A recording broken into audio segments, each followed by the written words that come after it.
I don't know why I thought that this picture I'm about to show you sort of fit the subject of mastering life, but it sort of struck me funny. A little bit of irony. I don't know if you guys in the back can see anything on the screen. Can you see that? Okay. I don't know what you would think if that was your very expensive boat, obviously, going down. But life has those moments, as you know. I came in tonight to make coffee. I was here plenty of time to do that because I always like to make sure there's coffee because I like coffee. I teach better with coffee, so you're in trouble. I told Preston, Mr. Murphy, you know Murphy's Law? I said, Mr. Murphy must be here tonight. I hope it doesn't carry over into lesson time because the coffee pot was unplugged. It takes about 25 minutes to heat up. I knew that wasn't going to happen. But before I discovered that, I reached up into the cabinet to get the can of coffee out, which was on its side, which I thought was unusual. And as I pulled it out, I discovered the lid had not been put on. And so we lost about a pound of coffee, and I'm heartbroken over that. That's like gold. So we're going to put all that behind us, no worries, okay? And we're going to begin with something fun. I want to read you a story. Once upon a time, there was a speedy hare who bragged about how fast he could run. Tired of hearing him boast, slow and steady, the tortoise challenged him to a race. All the animals in the forest gathered to watch. Hare ran down the road for a while and then paused to rest. He looked back at Slow and Steady and cried, "How do you expect to win this race when you're walking along at your slow pace?" Hare stretched himself out along the road and fell asleep, thinking there's plenty of time to relax. Slow and Steady walked and walked. He never, ever stopped until he came to the finish line. The animals who were watching cheered so loudly for Tortoise they woke up Hare. Hare stretched and yawned and began to run again, but it was too late. Tortoise was over the line. And all of you guys know that very familiar story of the tortoise and the hare. I am the tortoise. Brother Noah would be the hare. And I mean that in the best of senses. All of us are geared differently, and God blesses us with different personalities and uniqueness. And the wonderful thing about church is that everybody's not like us. And Brother Noah was scheduled to teach this lesson, and I was scheduled to teach the one that he taught last week. And as I was doing early preparation on that, I was looking at that lesson, and the more I read through it, I thought, this is my pastor. This is Brother Noah. He just exemplifies everything in this about joy, about not being under the circumstances, but always, no matter what's happening, being joyful and happy and smiling and not being down and not being discouraged. Not that I'm prone to be that way myself, but Brother Noah is just over the top that way. And so I went into his office and I said, hey, we need to switch lessons because you are the epitome of this lesson on joy and rejoicing, and I'm the epitome of this lesson about plodding. This is entitled, Practice the Power of Plodding. Now, do you know what plodding is? Oh, okay, so you don't. You really, yeah, okay.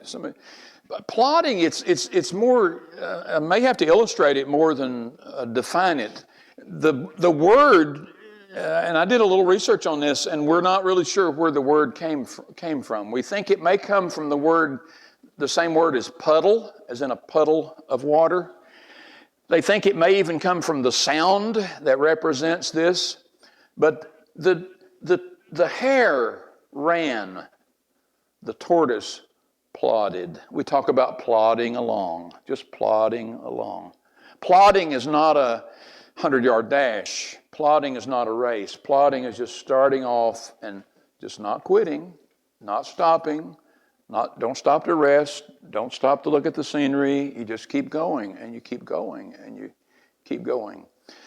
So there's some folks that their tendency is just to get a hold of a project, and they've got all kinds of talent and enthusiasm and abilities, and they can jump in on something and just get it done. I'm not one of those. Never have been, never will be one of those. When Brent and I were church planners, every church planter, and there were about 40 or 50 families when we were starting our second church in Colorado.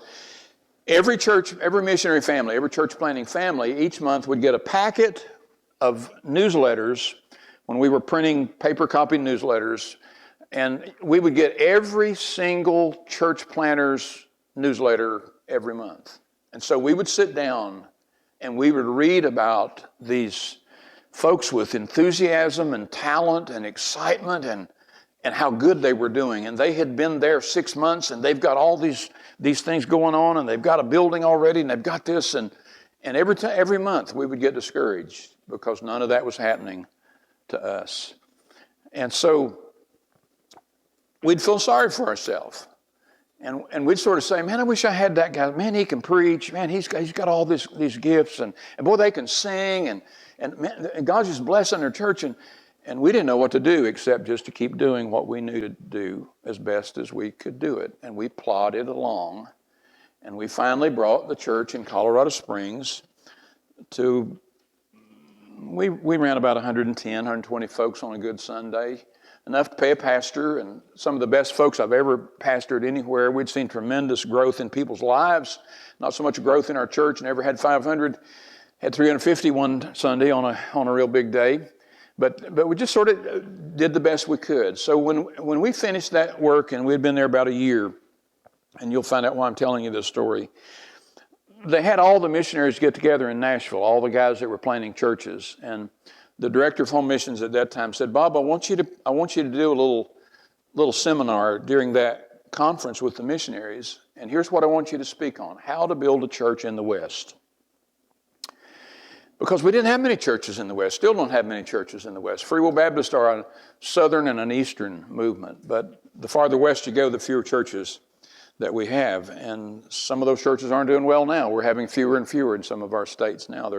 We're not sending new church planters there, and the ones that are there, some of them unfortunately are not there anymore. So I thought long and hard, what do I say to this group of guys who I know are sitting in front of me, who know more about planting a church than I will ever know, who have more gifts to plant a church than I will ever have? I didn't even want to do that seminar. I didn't really feel like I had much to say to that group of guys. And so when the time finally came, I announced my title, and I told the missionaries this. I said, I'm going to tell you today in 5 words how to build a church in the West. And it was sort of funny because I'd see some of those guys at the national convention. Some of them, if they see me now, would still remember those 5 words. How do you build a church in the West? So here's what I told them. Go west. Stay 10 years. After we had been in Colorado Springs maybe 3 or 4 years, I discovered there had been 6 Free Will Baptist families, 6 Free Will Baptist pastors before me who had moved to Colorado Springs to try to start a church. None of them had survived. That scared the living daylights out of me. I thought, who am I that I think I'm going to break that record? But how many of you believe God blesses faithfulness? I really believe talent is a wonderful thing, but all of us don't have talent. But I believe anybody can be faithful. You may not be able to wow folks with your personality or your gifts, but you can be faithful. And so tonight's lesson is about that. It's about when life is hard, just keep on going. Find out what it is that God's called you to do and just keep on doing it. Don't major on the spectacular. Major on what's in front of you. And I do believe that's a key to success. I'm asking you this, but I know the answer. Have you ever heard the expression, as dumb as a rock? Don has never, don't you feel sorry for Yankees? I just bless your heart, Don. I'm so glad Don's here. We're going to educate him before it's over. We're going to educate him on so many things. We also say as dumb as a post. We also say as dumb as a doorknob. That you've heard, as dumb as a doorknob. Now, I don't know which is dumber, a post, a rock, or a doorknob, but we all get the sense. So we're going to major tonight on the expression as dumb as a rock. There are lessons. And I actually had a rock I was going to bring tonight because I wanted you to see this one, but I'll describe it to you. You've probably seen a rock before, but this was a rock I wanted you to see. Any of you know what unakite is? Am I getting that right? Unakite? Oh, that's the motorized kite. His education continues. No, it's not a motorized kite. No. All I know about unakite is what Miss Eleanor Grindstaff told me. So if I'm wrong tonight, blame Miss Eleanor. But she came to me one day after she found out that I had bought a piece of property on Spivey Creek. She came to me with a rock, and you would have thought she was giving me a piece of gold. She said, "This is unakite." And I said, "Unakite? What's unakite?" And it's a special rock that has pink running through it and some green if you really get a good one, I think. And she told me this, the only place in the world you can find this is Unicoi County. That may be true, but Google disagrees. Google says that it was discovered just over in North Carolina in Unica County, maybe, or Unica, and that's where it comes from, unakite. But anyway, Spivey Creek is full of it. So that brings me to this. Now, you probably know those good-looking people. That's Kenny and Dara King having a romantic moment down at Spivey Creek. This is the property that you guys helped us pray for when we first started visiting the church, and we decided we'd like to have a little place to put a camper down here so we didn't have to drive back and forth so much to Kingsport to come to church here. And I asked some of you to pray that we could find a place on the creek somewhere that we could put a camper. And so that's our place on the creek. And Kenny and Dara were down there with some other folks, and they sat in the swing and enjoyed that. I'll come back to that picture because we're going to learn a lesson from rocks. That's what Spivey Creek looked like on the day they were there. This is what that's the same spot on the creek on a different day. It has been out of those banks once in the short time that we've owned the property, and the neighbors down there love to tell me the story of the day that a single-wide mobile home upstream from us came roaring down the creek and hit the trees on the border of our property and flew into a million pieces, and they picked up things from that mobile home 5 miles all the way down Indian Creek and beyond, discovered things. So here's what I want you to know. When a creek does that, you can literally hear boulders rolling down that creek. I naively went down there early on when we got that property, and I've got a water pump, and so I made me a nice little pool, took some time, dug out a nice little deep spot I could put my little submersible pump in. Like I thought that little hole was going to stay there. That whole landscape in the time that we've been there, that creek has changed considerably in the little time that we've been there. This is what I call one of my gifted children. You might recognize him. Jonathan has a lot of talents. Rock stacking is apparently one of them. He also has a lot of patience to be able to do that with these creek rocks. And he had to look hard for those rocks that would stack, because I want to go back to this picture and make the point that I want to share with you. All of you know this to be true. The more water runs over rocks, the smoother they get. Rocks are very rough, and those boulders that roll down, pieces will fall off of those, and you'll find in creeks sometimes you'll find little sandbars. All that is little pieces of rock that have been devastated in those high waters. The more water flow, the quicker this happens, but creek rocks have a tendency to be smooth and round because of the passage of time and the passage of water over those rocks. And so, There they are. Finished products. Look like somebody polished those. Did them that way in a factory. So what's the lesson? I said all that to say this. What's the lesson from Creek Rocks? As we think about mastering life, what's the lesson that we can learn about plodding? The lesson is the lesson of tenacity. Now, that's a big word that I like, tenacity. Tenacity has to do with getting a hold of something and not letting go. Somebody said, it's not the dog in the fight, it's the fight in the dog. I had a little friend one time when I was in 7th grade. When I say little friend, I mean a little friend. He was a foot shorter than everybody else in our school, including most of the girls.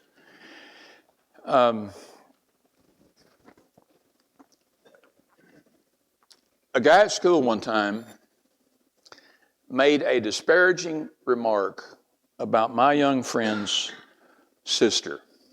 What he said was very ugly and could not be repeated in a setting such as this. My little friend, foot shorter than everybody else in school, was so mad. He said, I'm going to get him. And I'm thinking, have you seen him? He was way more than a foot taller than my friend, but he said, I'm going to get him. I said, I want to see this. We walked down the sidewalk. All the men are grinning. We like this redneck stuff.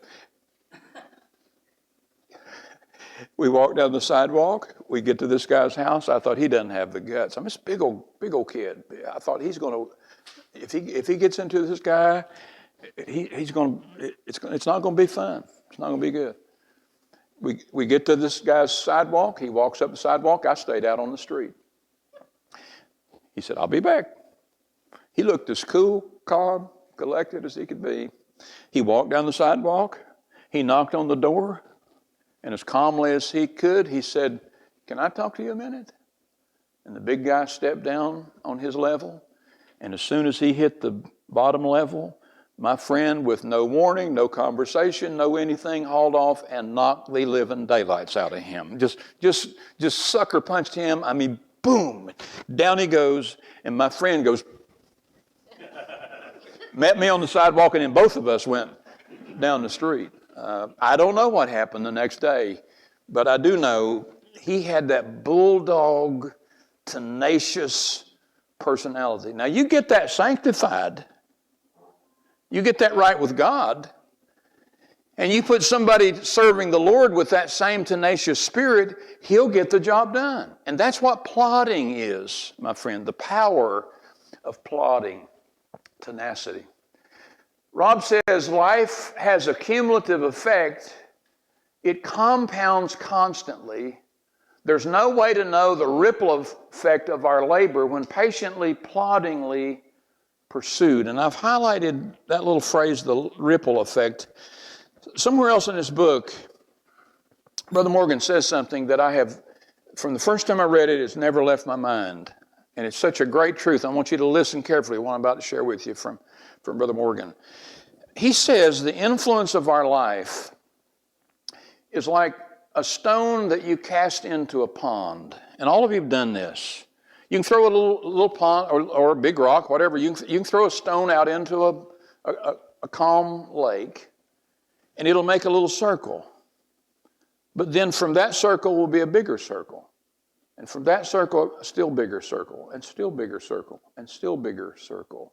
The bigger the splash, the wider that circle will be, the bigger that circle will be. And Rob says that the influence of our life is like a ripple on a pond that goes until it reaches the shores of eternity.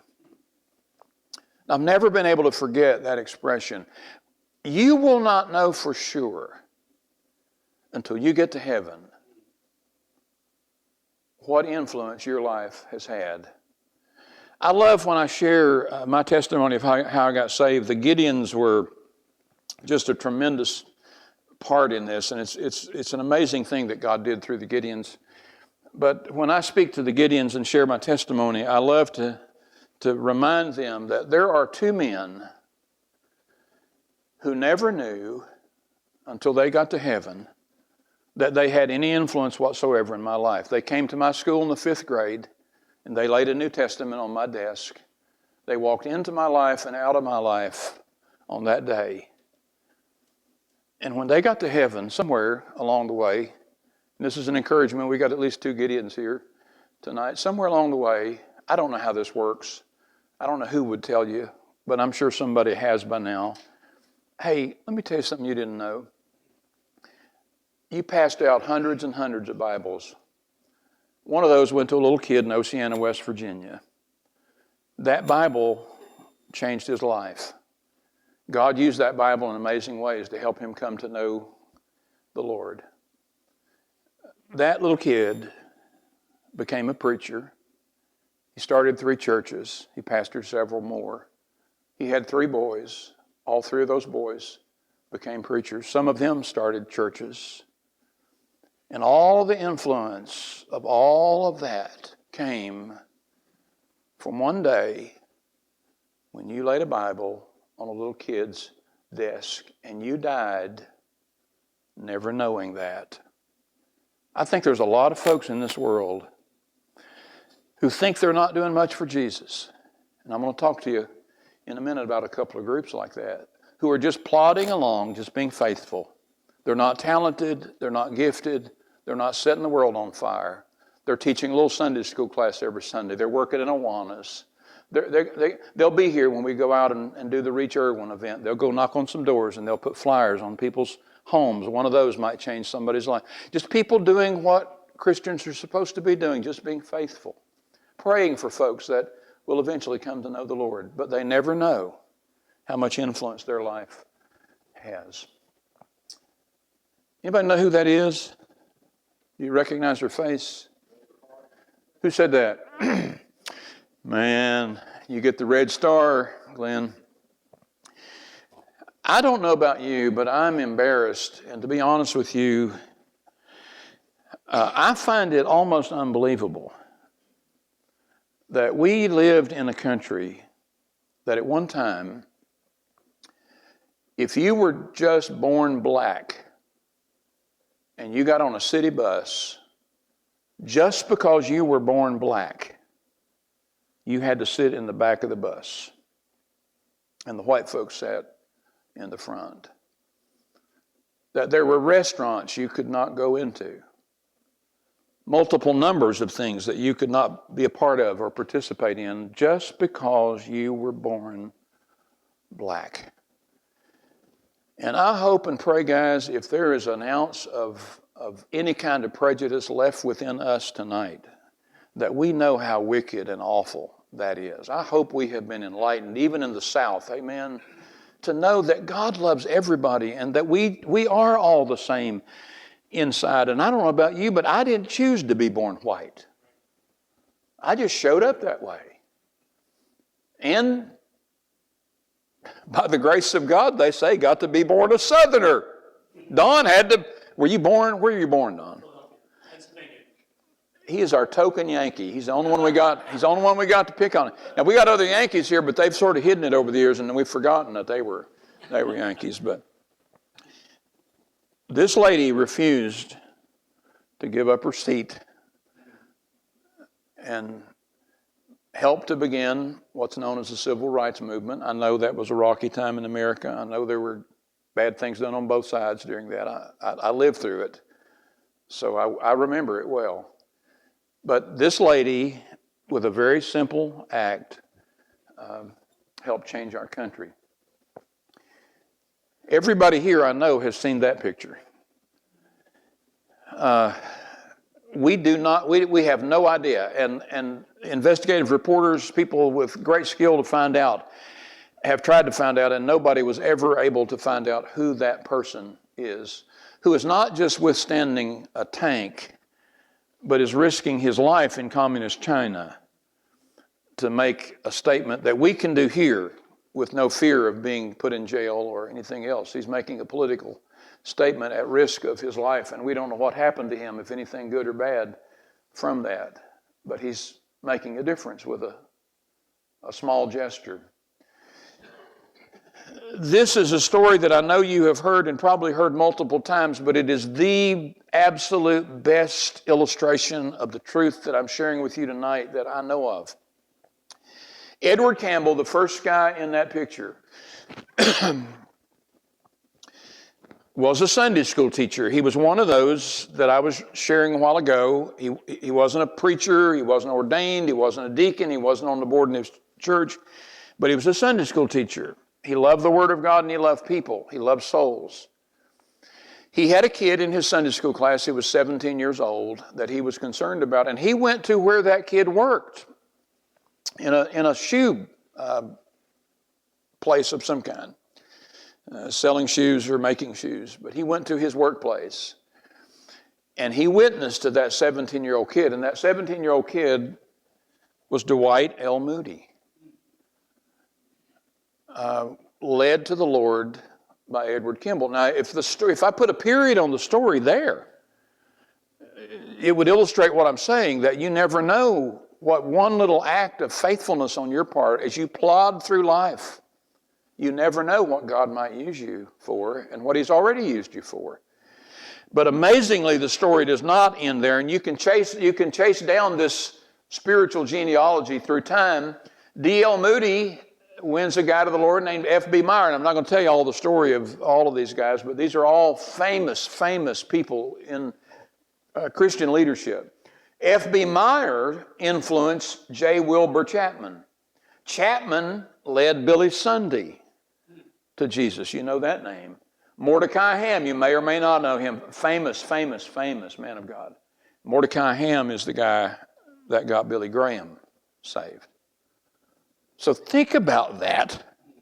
If it was just from the influence of that one Sunday school teacher, if it was just Dwight L. Moody, Billy Sunday, and Billy Graham who got saved because he witnessed to a 17-year-old teenager who came to Christ, that would be an amazing story.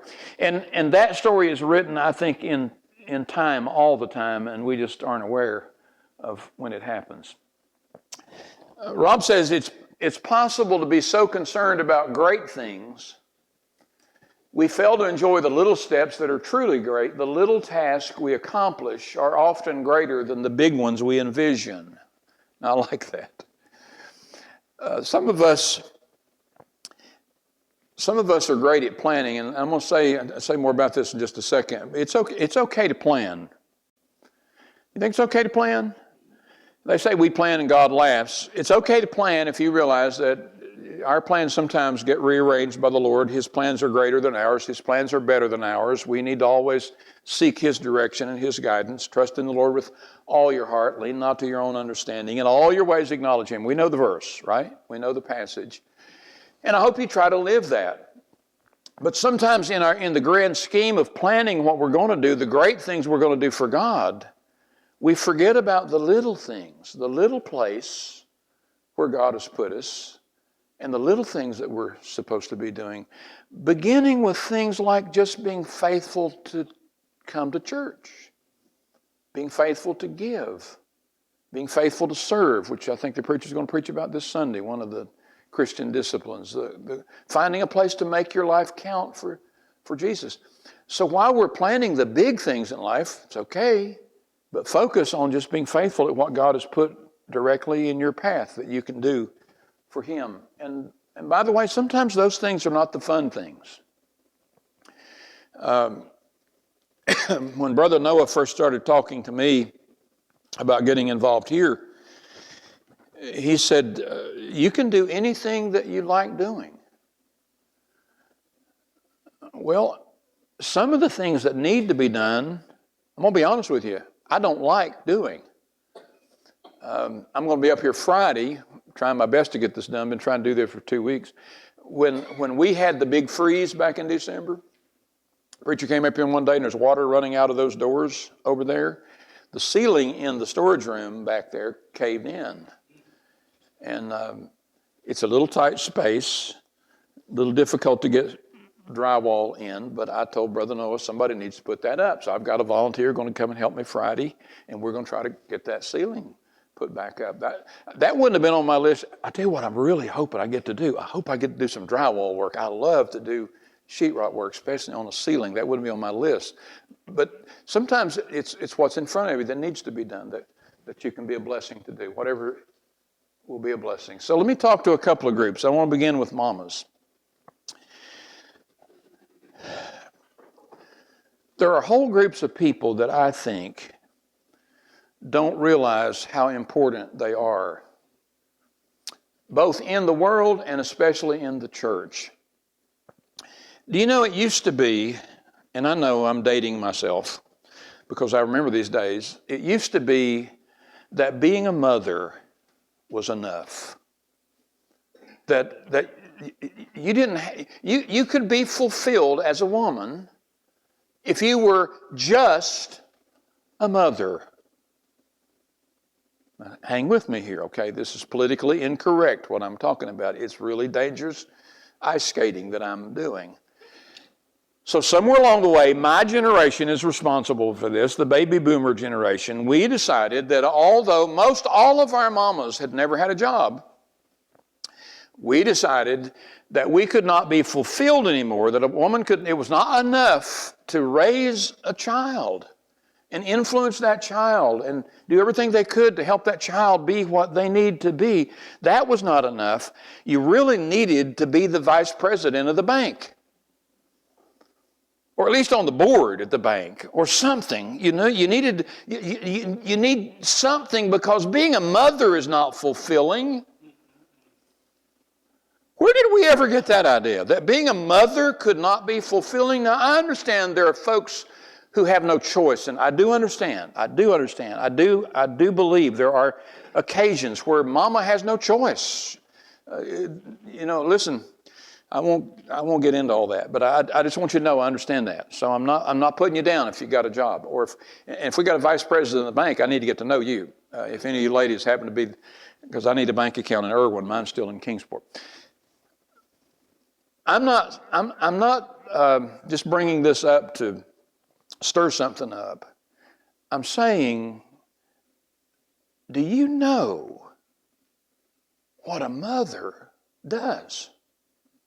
I know they have dads too. I'm save you for another day. I'm just talking to moms tonight.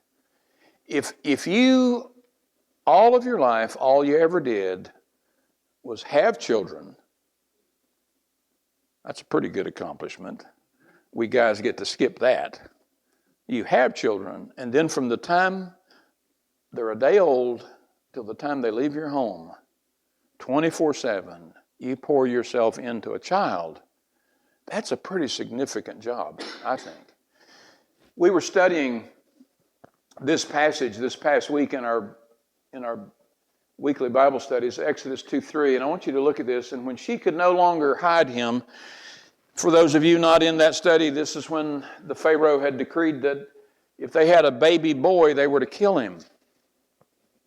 Now I want you to think as a mother about the reality of that. You'd been told at risk of your life, if you have a baby boy, if you got a girl, you can keep him. If you have a baby boy, you have to kill him. He didn't say, we'll come over and do it. He said, you are to kill him. We think what most of them did was take their children and throw them into the Nile, crocodile-infested Nile River, where they would drown and be eaten by the crocodiles.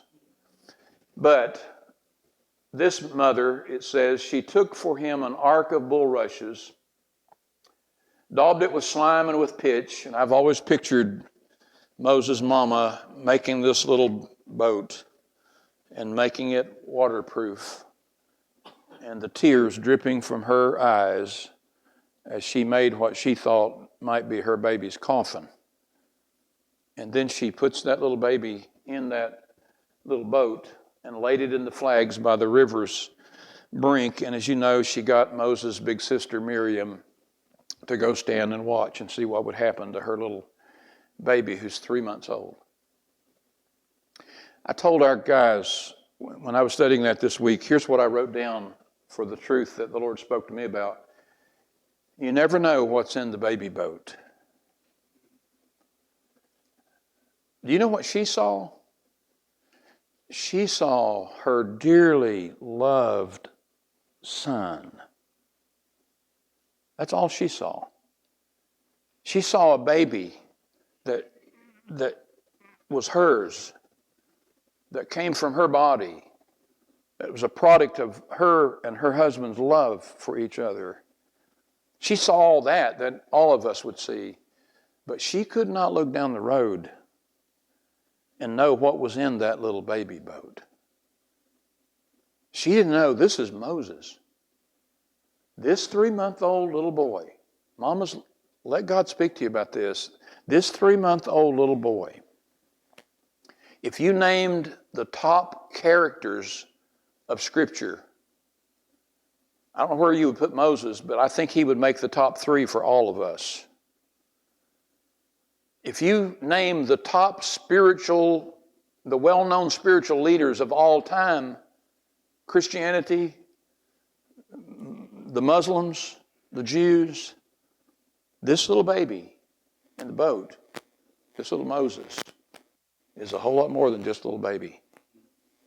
And because of that mama's faithfulness, and oh, God is so good, and sometimes has such a sense of humor, God just floats that little baby down to Pharaoh's daughter. You know the story. And she looks and she says, oh, how cute. It's like when you go to the dog pound. I don't go to the dog pound. If I went to the dog pound ever, I'd come home with 3 because I love dogs. And Pharaoh's daughter sees this cute little baby crying, left out there. Oh, it's one of the Hebrew children's babies. Oh, bless his heart. And her maidens go out and get him. And Miriam comes running up and said, hey, if you want to keep him, I can get a Hebrew woman to nurse him for you. Oh, could you, honey? You know somebody? Yeah, I know somebody could do that. You think God's not smiling down on this scene as he just orchestrates all of that? And Miriam runs home, Mama, guess who found him? You hope somebody would find him. Guess who found him? You're never going to believe who found him. The Pharaoh's daughter. And she wants to keep him. And she needs somebody that can nurse him. And so Moses is nursed by his own mama and raised by his own mama in Pharaoh's household. So, what is the point? Mamas, don't ever let anybody discount what you do as a mother. Don't ever let anybody let you think that it's anything less than heroic and stellar and wonderful and hugely important. Let me talk to senior saints. And I'm getting better and better at this because I'm relating more and more as the years go by. I can now speak with authority on some things that 20 years ago I could not speak with great authority. I love this verse, Psalm 71. Yea, even when I am old and gray-headed, O God, forsake me not until I have declared thy strength unto the next generation. I don't know where old age begins. I mentioned that in one of our other lessons. I'm still trying. I don't know when you get old. And I think if we took a poll tonight and I had you write down a number on a piece of paper, I'm tempted to ask you, but I'm scared to ask you, so I'm not going to.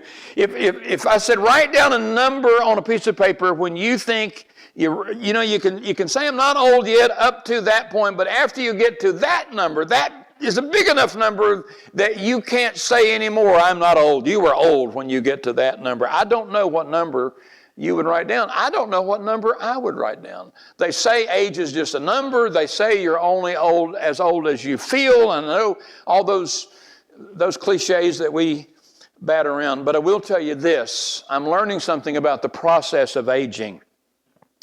And I am now trying to live out things that I said I would always do when I was young, that when I get old, I am going to. When I get old, I want to be. I'm now getting to begin to practice some of those things. And some of you who are smiling and some of you have been practicing those things for a while. So one of the things I always said I wanted to be was I want to be a Caleb. Caleb was one of the good spies that went in and said, we are well able to take the land, when the other 10 were saying, we can't do this. And he was promised a mountain, and 40 years later, when they finally got to go in after wandering in the wilderness all that time, Caleb had gotten old. And he said, I'm 85, but I was promised that mountain. I want it. And Caleb took his mountain. One of Caleb's nephew, I believe it was the very first judge. When you read the book of Judges, you'll read about a guy by the name of Othniel. Othniel was Caleb's, look it up, but I think it was his nephew. So Caleb not only did what he was supposed to be doing in the old age of his life, he inspired others to have that spirit of adventure. I want to be that kind of person in my old age. Don't let anybody make you think because you've got some mileage on you that God can't use you. God can always use you. Brother Noah told us about this gentleman last week, and I want to sort of give you the end of his story. Some of you I know weren't here, so let me just review a little bit.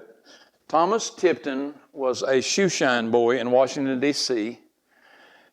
He shined the shoes of some of the most important people in the world.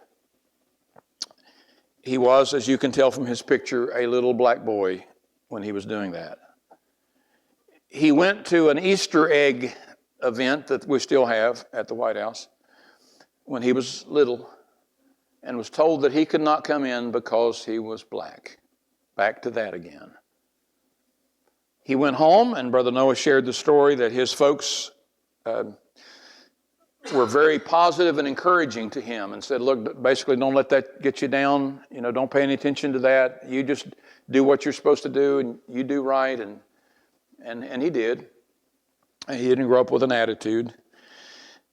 But he said to his parents, well, I'm going to go back to that place someday and they're going to call me sir. They're going to call me Mr. Tipton. And the wonderful part of that story is that actually happened. He grew up not only a man of character, he grew up and God blessed him with a wonderful singing voice.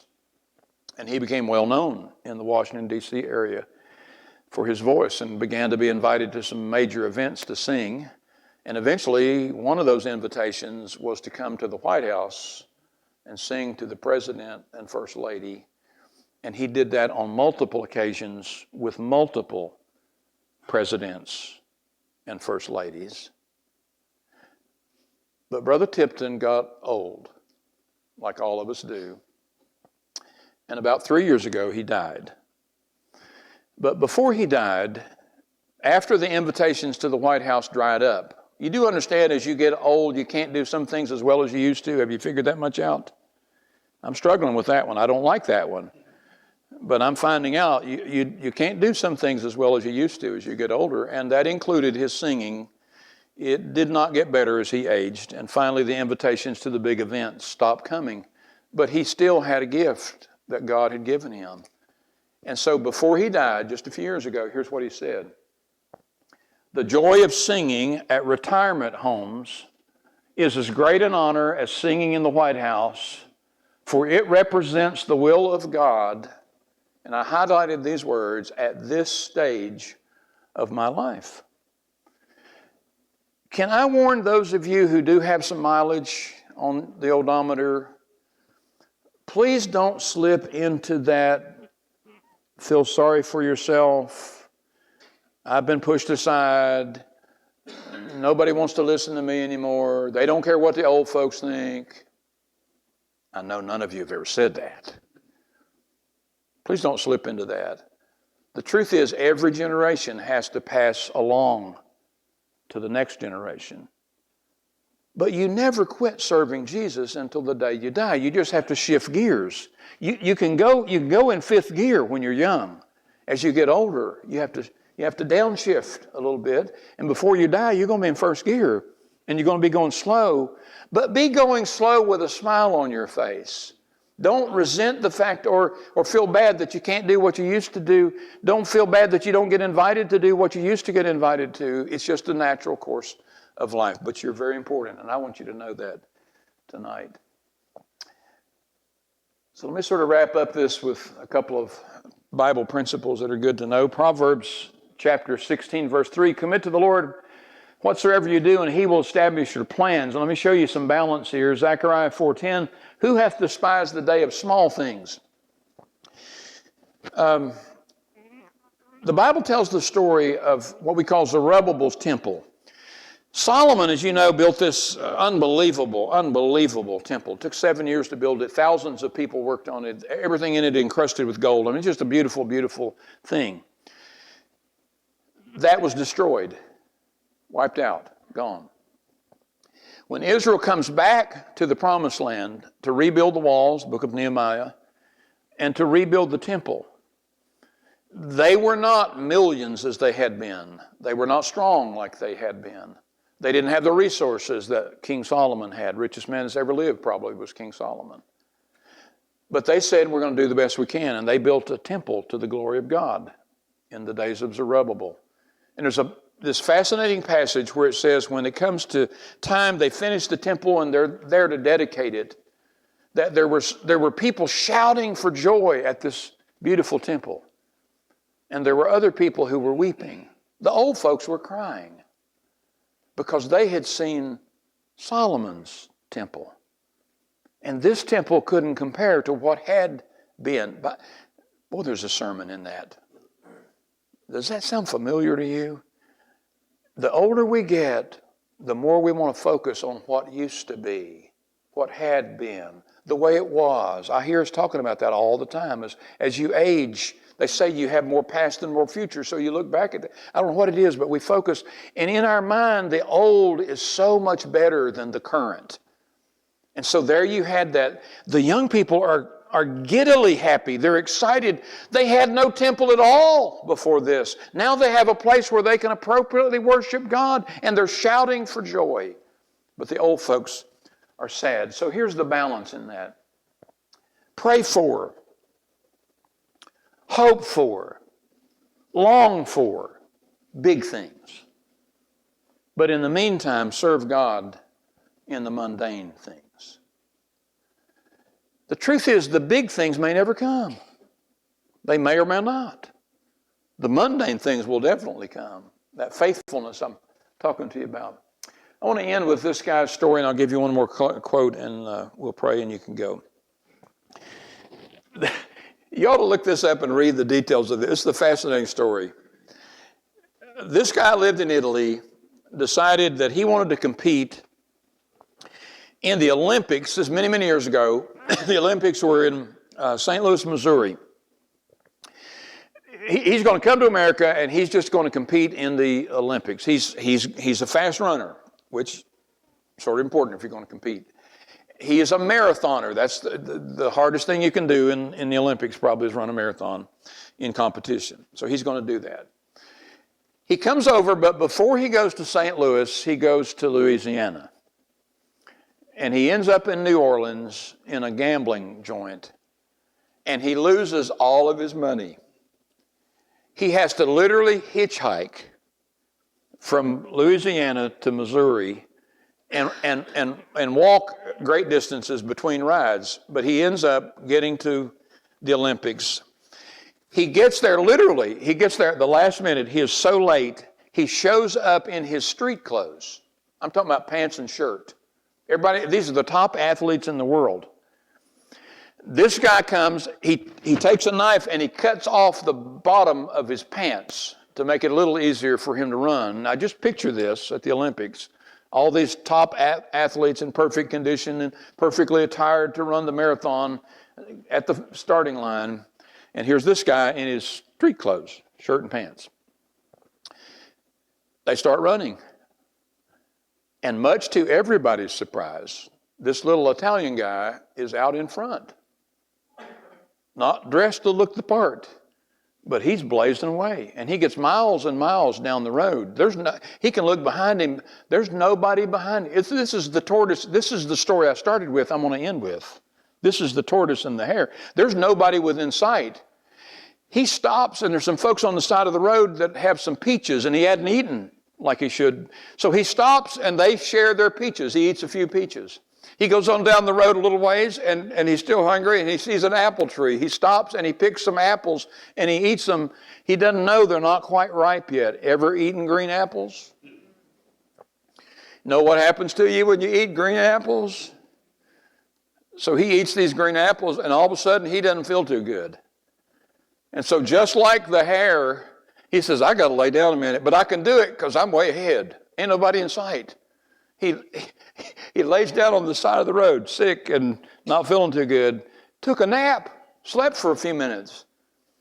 People start shouting, hey, they're coming. He gets back up and starts running in his street clothes. Now, I know you're thinking, this is going to be a good story. He won the Olympics that year? No. He didn't win, but he finished fourth in his street clothes after eating rotten peaches and green apples. In street clothes, he finished fourth in the Olympics. That's pretty good, but the sad part of the story is he could have easily won the Olympics if he just kept running, if he hadn't quit. And so that's what I want to leave you with tonight. Whatever you do, don't quit. And Brother Rob, one of the best quotes in this chapter was this one: true fulfillment is found in the will of God, nothing more and nothing less. Now, go back to the mamas. Go back to the seniors. Plug in anything you want to put in the blank line. True fulfillment is about finding the will of God for you and just being faithful at that. You may never do what other people have done. Your name may never be on a marquee anywhere, never be in a church bulletin or a program or something famous. But if you do what God's called you to do and you die faithfully doing that, that's what is most important. The will of God is most important in life. I want you to bow your heads, and we're going to close in prayer. We have one more lesson that we'll wrap this up next week, and I don't know what progress you've made on this road, but I do want you to join me tonight as we close out in prayer and just ask the Lord, Lord, help me be faithful. Help me find some little something I can do and get plugged in. Help me not just sit on the sidelines and watch others serve. Lord, help me so when I stand before you that I can hear, well done, thou good and faithful servant. Greatest thing that'll ever happen to any of us is if we're able to hear those words. So will you pray that prayer with me as we close? Lord, I thank you tonight for the chance to do this. I don't deserve to be here. There's folks here that know more about this than I do. But Lord, I pray that you'll give each of us a sincere hunger just to find what you have for us and do it well. Do it as unto thee. If nobody ever knows, if it doesn't make a big splash in this world, Lord, it doesn't matter if it makes a big splash with you.